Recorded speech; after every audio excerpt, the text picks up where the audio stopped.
So mga par, opisyal na nga po kasado ang laban ng ating Filipino Flash Nonito Donaire Jr. Kalaban si Seiya Tsutsumi sa December 17.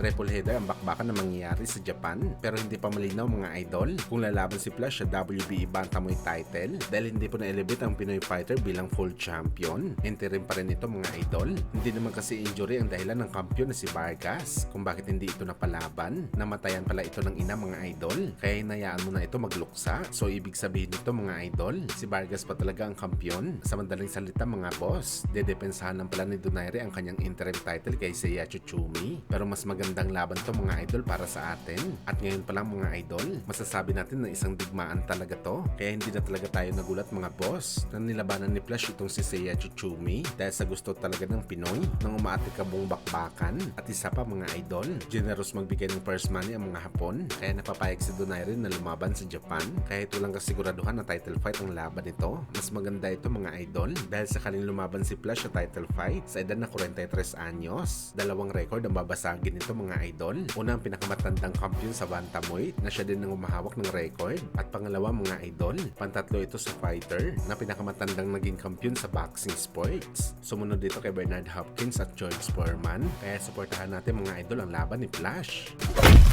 Samantala General Casimero, pinaliwanag ang kumakalat na balita na nagpatalo daw ito dahil meron itong plano. Ayon kay Alas mga idol, wala daw sa libro nito ang mga ganitong bagay. Kapag talo daw talaga. Wala daw problema sa kanya ang matalo mga idol. Basta ginawa daw nito ang lahat para manalo. Kaso hindi daw nakipaglaban ang kalaban nito ng harapan. Puro daw ito takbo. Hindi daw gawain ni Alas na maglaglag ng laban. Naniniwala si Casimero mga idol na merong mga boxer na ganito pero hindi daw siya kabilang sa mga boxer na to na magpatalo sa bakbakan para sa pera. Bagamat sa totoo lang mga idol, sinabi lang talaga ni Jason ang ganitong bagay na kailangan magpatalo dahil may plano. Bugso lang ito ng emosyon mga idol. Dahil aminin man nila o hindi, masakit talaga ang kanilang pagkatalo kay Kamida. Dahil sa 1,000 panaginip nila mga boss, hindi talaga nila nakikita na kaya sila talunin ni Kamida, ang fighter na tinalo ni Picasso at Luis Neri, na sinabihan natin ni Casimero ng mga mahinang fighter. Kaya masakit talaga mga idol ang pagkatalo nila sa Hapon.